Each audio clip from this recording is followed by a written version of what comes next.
اعوذ باللہ من الشیطان الرجیم بسم اللہ الرحمن الرحیم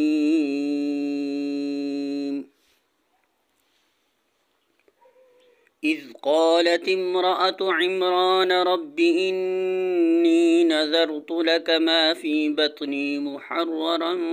فتقبل مني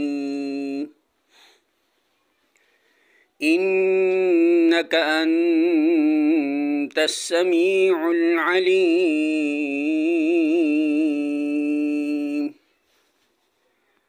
سورہ آل عمران آیت نمبر 35۔ ترجمہ: وہ اس وقت سن رہا تھا جب عمران کی عورت کہہ رہی تھی کہ میرے پروردگار، میں اس بچے کو جو میرے پیٹ میں ہے تیری نظر کرتی ہوں، وہ تیرے ہی کام کے لیے وقف ہوگا،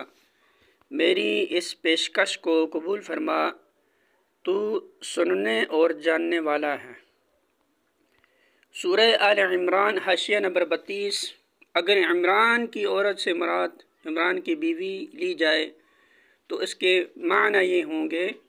کہ یہ وہ عمران نہیں جن کا ذکر اوپر ہوا، بلکہ یہ حضرت مریم کے والد تھے جن کا نام شاید عمران ہوگا۔ مسیح روایات میں حضرت مریم کے والد کا نام یواخیم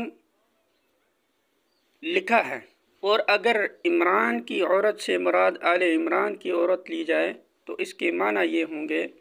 کہ حضرت مریم کی والدہ اس قبیلے سے تعلق رکھتی تھی، لیکن ہمارے پاس کوئی ایسا ذریعہ معلومات نہیں ہے جس سے ہم قطعی طور پر ان دونوں معنوں میں سے کسی ایک کو ترجیح دے سکیں، کیونکہ تاریخ میں اس کا کوئی ذکر نہیں ہے کہ حضرت مریم کے والد کون تھے اور ان کی والدہ کس قبیلے کی تھی۔ البتہ اگر یہ روایت صحیح مانی جائے کہ حضرت یحییٰ کی والدہ اور حضرت مریم کی والدہ آپس میں رشتہ کی بہنیں تھیں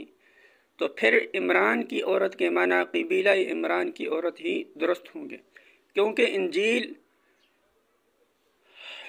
لوقا میں ہم کو یہ تصریح ملتی ہے کہ حضرت یحییٰ کی والدہ حضرت ہارون کی اولاد سے تھیں۔